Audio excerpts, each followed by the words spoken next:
All right. The NFL Combine is a week away. With me to talk about the draft is Shane Hallam from Draft Countdown. How are you, sir? I'm doing well. Thanks for having me back. Always a pleasure. Thanks for this is our first time on video. So It now is. It now I is. know now I know what you look like. You're beautiful. So this is Well, awesome. thank you. I don't get that too often, so I'll take the compliment. um so the combine is a week away. And I mean we're in mid-February and we still have another 2 months of talking about the draft to go. But how much does the combine actually change people draft prospects, whether they go up or down or not? Does it change a lot? It does. I don't think it's one of those things where you're going to find, oh, here's this guy that was a 6th round pick and now he's a 1st round pick. But yeah, the NFL is based on athleticism, and if you don't have that requisite athletic ability, it doesn't matter. You're not gonna be able to play most positions, and so that's what teams are looking for. Kind of, what is that threshold? If you're picking an offensive lineman or you're picking an edge rusher, you're picking a corner, like they have to be able to cover guys that are super athletic, and so they have to have that athletic ability. And I think that's really the key. The other thing is the combine's not just about the numbers, but we have those on-field drills. We get to see all these prospects back to back to back to back doing the same thing and compare them apples to apples to apples. That's really hard to do when I'm trying to grade a tight end from Coastal Carolina to a tight end from Alabama. So this is a nice way to see how they look, how the technique is, and so I think NFL teams take that into account too. It's kind of unfair because from what I understand, it's just a giant like cattle call. It's like you're just moved from one place to another. You really don't get the, I don't know, it's not like the best of conditions for the draft prospects, but hey, this is a giant job interview. So you know what, deal with it. Yeah, I mean, I think there's definitely some outdated pieces to it, but the NFL has this data going back, how long. So they rely on just those numbers to once again keep comparing and seeing. So maybe someday it'll change a little bit in the prospects' favor. I'd be in favor of that, but we'll take what we can get for now. And if things don't go well, there's always the pro day, which are much more favorable uh, conditions for the draft prospects. They're in their own place. They got their own people. They're in much more comfortable settings. So they have another chance. And we've seen players. The Miami Dolphins corner Xavier Howard comes to mind, who had a terrible combine and an excellent pro day, and he's an all pro. So I think we saw last year. There's no combine, and guess what? It was fine. So Yeah. I think it's proven. Yeah, the pro days, the times are getting super close to the combine times as it is. There might not be a need in the future, but the NFL will hang on to that cash and those viewers for at least for now. What was that talk of a boycott or something like that? Or what was that all about? So basically, we're a week out. So about 2 weeks before the combine, the NFL, the combine committee, I don't know, whatever it is, came out and said, "Hey, we're putting all the players in a bubble. No one else is allowed to talk to you while you're at the combine, and that's it." And all the agents are like, "Wait, I can't talk to my client. Their trainer, who's training them in all these drills, can't be out there to help them. Can't tell them what to do. Like, no, we'll show up for the medical stuff." And we're out. Like, why would we do that? Like you said, we'll be see at the pro day. And so, it was with 24 hours later, they backtracked because the NFL network's already set, everything's in motion. Like they can't have a third of the players not work out. So it looks like that's been at least semi-resolved. But I think we will still see some players start to opt out, even ones that maybe aren't the high-end guys, say, look, I can just worry about it at the pro day. Yeah, I mean, for the top people, it's almost not a good idea to go there because when you're scheduled to be drafted in like in the top 10 or something like that, you're really not going to it really doesn't help you. It could only hurt you. So yeah, we'll see. But that's I think that's the case every year. But uh so the big question is, what are the Steelers going to do? And if they go quarterback, first of all, let's talk about these quarterbacks. Is there really one worth drafting? Is there one going to be available at 20? And are they worth it? Are the top quarterbacks, are they actually good enough? Are they actually first round worthy?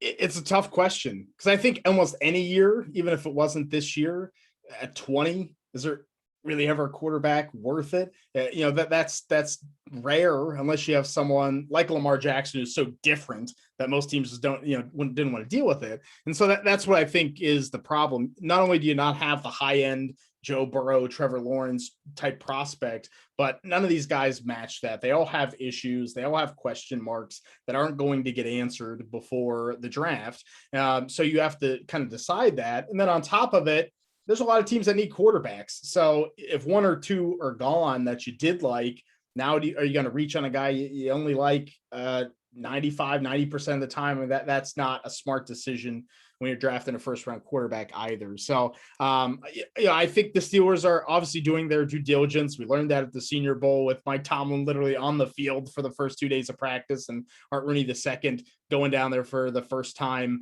They're looking at these quarterbacks pretty hard, but I don't think that necessarily means that they're going to draft one or that one's available 20. And I'd be pretty surprised if they trade up, and give up the multiple first round package it would take to even get in position to do that.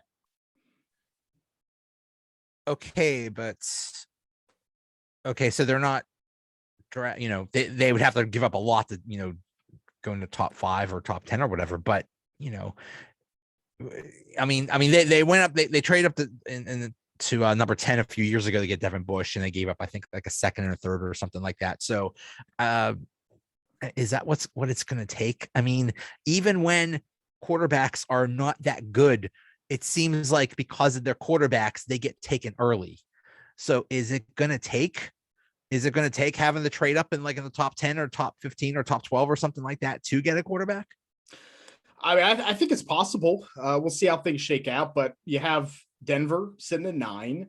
You have Washington sitting at 11, Minnesota at 12 if they move Kirk Cousins, and New Orleans at 18. I mean, those are the teams that need a quarterback. So if you want Malik Willis, you want the quarterback from Liberty, he's probably going to be the first one off the board. He has the athletic rushing upside and the big arm.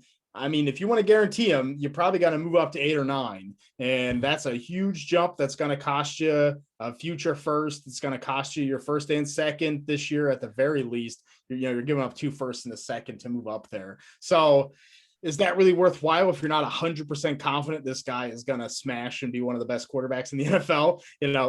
That's really the question to me. Or, do you sit at 20? Maybe you like Kenny Pickett, and I don't think Pickett will fall to 20, but I think it's possible. Maybe you like Matt Crowd in Mississippi, and all right, if he's there, we'll take him. But if he's not, then, we're going to move on.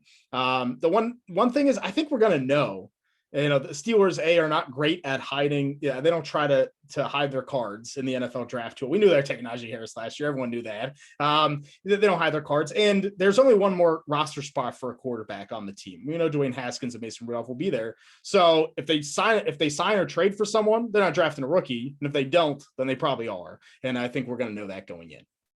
That's the thing. I mean, the draft is end of April, and you have free agency in March, and there's a whole bunch of quarterbacks that are out there. Jameis Winston, Trubisky, then they could trade for Jimmy G or whatever. So there's a lot that could be done between now and then in terms of what teams will actually need quarterbacks. So it's we're still really early in this, but Malik Willis, that seems to be the sexy pick. Is he the quarterback with the highest ceiling in this draft?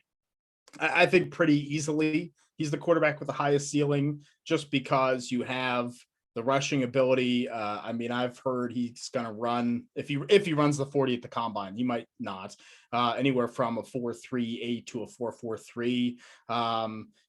That's Lamar Jackson, Robert Griffin type speed. Plus I think he has a stronger arm, much stronger arm than either of those guys had. So when you take those two things, you can't teach any of that. But he really has trouble in terms of decision making and holding the ball too long playing behind a bad offensive line. He got sacked a lot at Liberty. One of his worst games was against Louisiana Monroe, which you can take a guess is not a very good defense, when he was just chucking it up where places that he shouldn't. So, I think there's a lot of on the mental side. I've heard interviews have gone well that maybe, he was the only really good player they had on the offense. And that can be a problem too. We saw that with Patrick Mahomes and Ben Roethlisberger when they were in college. So, there's good things and bad things, but the upside's there. The question is, do you take the risk? And there's a lot of question marks as well. Well, if he wants to go to a team with a bad offensive line, come on down. He has experience, so we have that. Yeah. But what's a problem, a con I see with him, and I think just about every quarterback in this draft, is he's not very tall. Isn't that an issue? I see him listed as 6 foot nothing, 218 pounds. Isn't that a little short? It is. And that is this class. I mean, we're seeing that trend in the NFL move toward shorter quarterbacks. Russell Wilson kind of kicked it off. I mean, Kyler Murray's had a lot of success. So I think NFL teams maybe are backing off of needing the old 6'4", 6'5", old school, 80s, 90s quarterbacks. But at the same time, I mean, hey, it'd be nice to have a guy that's 6'3", 220 and can run a 4.4. That'd be great too. So I think that's an issue. I don't know if the Steelers are going to be willing to kind of adjust the offense to a player like that, because they really haven't had to experience that in a long time. So that's this entire first round. I don't think there's anyone, maybe, Desmond Ridder out of Cincinnati and Kenny Pickett, maybe those guys are a little bit tall enough, but they're still not, it's still not like a 6'4". So that is a question. What about Kenny Pickett? I mean, we know all, I watch University of Pittsburgh games. I mean, I'm a diehard Pitt fan. I know him very well. And he seems very much, he's very, I don't know if you want to call him polished, but he had a lot of experience in college. But does he maybe, I mean, what are scouts saying about him? Because he seems like he could go high, but I don't know if maybe he doesn't have the highest ceiling. I think what you're generally getting with him. And I've made the comparison to you're probably getting what Derek Carr is in the NFL. You're getting an above average starter who has a good arm, can move around a little bit in the pocket. We saw that run in the bowl game, or in the last in the ACC championship game, excuse me. And so he has a little bit of athleticism. He has a good arm, really good on the run, but he can't kind of create space. He's not creating space with how he throws the football. He's not really winning. I think Jordan Addison was a big part of his success. And I think that's a question mark. And I think teams are a little bit scared away from the one big year of production. Why did it take this long? And I think it's a fair question. Now you have an older guy that's coming in that's really only shined in that 1 year. That's scary, because if a quarterback dominates as a freshman, chances are he's a pretty good football player, right? And if he dominates at 23, 24 years old, playing against 18, 19-year-olds, now you're like, well, do we know that he can do that in the NFL? So I think there are still those question marks there, but I could see him be the first quarterback off the board because of that safety that teams have with him ultimately. In your mock draft on draftcountdown.com, you have them taking Matt Corral from Mississippi. What's so good about him? I haven't heard him mocked to the Steelers. I think a lot of people leaned in on the Senior Bowl quarterbacks because the seniors were down there. Matt Corral's kind of the one guy that wasn't, because he's a junior. And he's on the smaller side. He's probably the smallest quarterback in terms of his frame. He's probably going to come in under 210 pounds. A little bit of a fear there, but in terms of improvement from sophomore to junior, I thought he had a huge improvement, really sharp, quick release, which I think would be great behind that offensive line for Pittsburgh, getting the ball out quickly, had some good downfield shots. he's probably the second most athletic of these top 4 quarterbacks, right behind Malik Willis. Can do some running stuff, some RPOs, and he's really interesting in kind of how he worked within an offense that, quite frankly, is a little more. It's not pro style. I wouldn't call it pro style, but it's kind of how pro teams are trending toward a spread that works with some of those passing reads. And he's my number 1 quarterback in this class. I think if there's someone that people are forgetting about, it's Matt Corral. And he is, another thing that's against Malik Willis is, Liberty is not exactly a strong school, Power 5, and Matt Corral went to Ole Miss, so he had much better competition, so that has to help. Yeah, and even if you watch the Alabama game, where statistically it's like, it wasn't very good. He was doing a lot of good things for me in that game. He was carrying the team, and so those are when I have SEC players, I'm like, what do they do against Alabama, right? Let's watch that, because that whole defense is probably going to be playing in the NFL. And I thought Corral held himself well for the talent disparity, and has consistently been against SEC defenses and doing well there. So yeah, that's definitely a plus for me. What about Sam Howell? It seems like that's just, there's a lot of red flags there. What's the deal with him? He's such a tough guy to evaluate, and I think he could fall to the second round. I think I have him going in my mock at the very last pick of the first round. But I think he could be even QB5 off the board. I think teams are just going to be a little bit scared away. But I mean, Howell is one of those guys that came in as a freshman to a dead program at North Carolina, and he brought that program back. I mean, he was the quarterback that brought him and Mac Brown together. Good arm strength.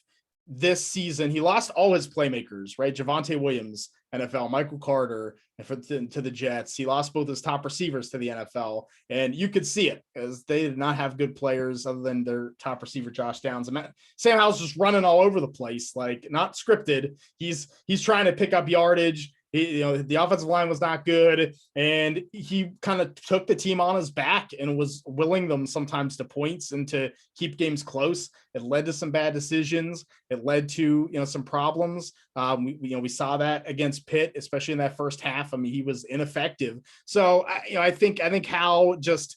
What's really the upside here? Is he a starting NFL quarterback? I think it's tough to say yes. I like him. I think he's going to surprise and do better than people think, but I don't think once again, none of these guys are just top tier franchise game changing quarterbacks. Yeah.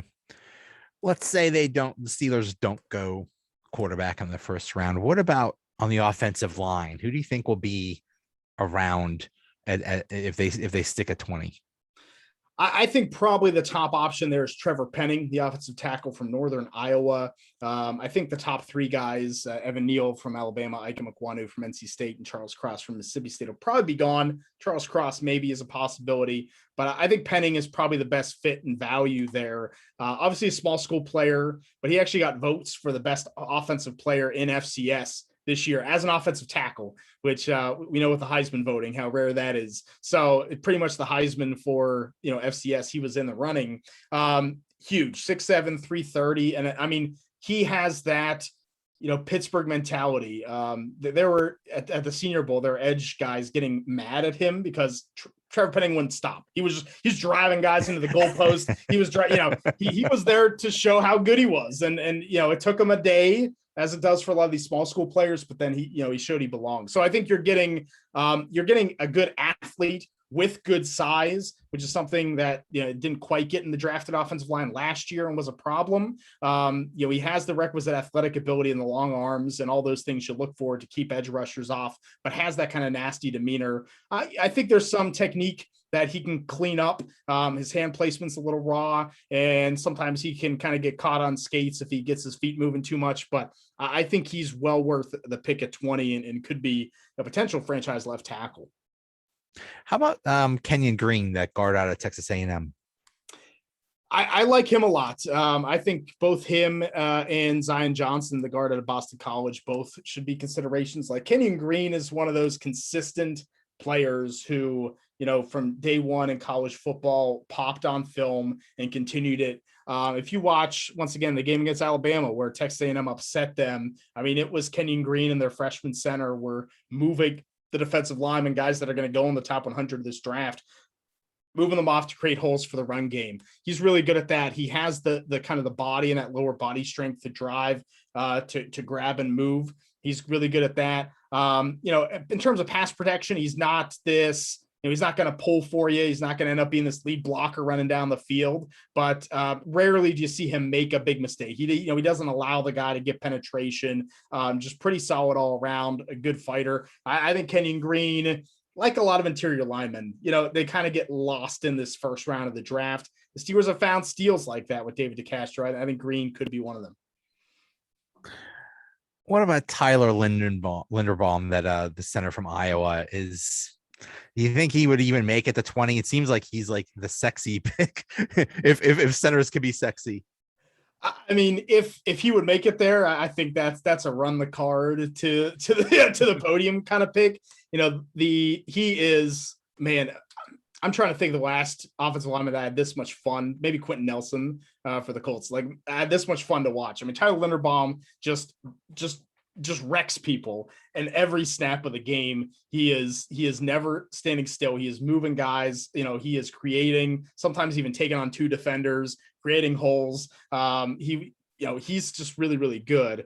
I think he could slide in at center. We saw Kendrick Green be a lot more comfortable at guard. I mean, if you could make that move, you might upgrade to two positions, which I think is always a plus. The only issue with Tyler Linderbaum is his weight. He's going to come in under 300 pounds, and that's tough, for a center to feel comfortable and confident. I think you almost need to lean more into the zone blocking scheme if you want to really have him be the center. And so I think that's where he could, that could be good if you like him and you want him to fall to the Steelers, or if you're like, well, maybe we shouldn't take him if he's going to come in 292, 295. Yeah, I think this. I mean, the Steelers kind of like their centers a little bit. I don't want to say smaller, but a little more athletic. So yeah, that might be a problem, but we'll see. How about on the defensive side? I've also seen Andrew Booth, that cornerback from Clemson, mocked to the Steelers. Is that a possibility? I think it's a possibility. I think some people feel like they're going to be scared at corner, right? Because there's been some whiffs there in the draft. Kevin Colbert's last year, do you really want to take a corner in the first round? I like Andrew Booth. I do, out of Clemson. Sometimes those Clemson corners, because they rush the passer so well, it's tough to get a good gauge, and often maybe are a little bit worse than they look on film. But I think Booth has that requisite athletic ability. He's probably going to be, low 4.4 guy.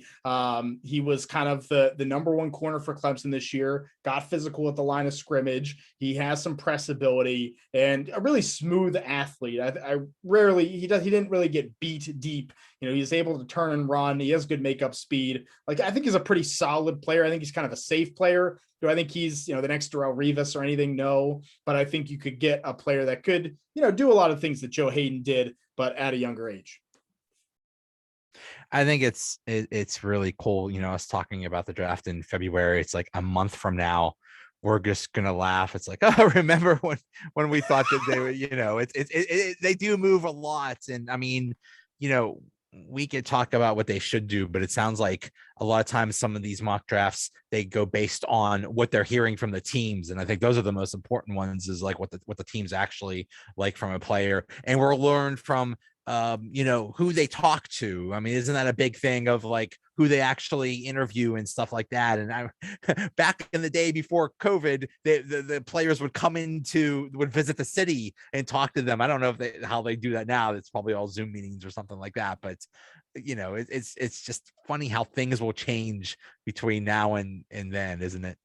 Yeah, I mean, it's going to be probably one of these guys that we talked about. It's not even going to go in the top 50. It'll be like, well, Right. that always happens or has a bad combine. I'm hopeful. I haven't heard anything specifically, but I'm hoping that teams can bring players into the facilities again this year. That will happen kind of March into April.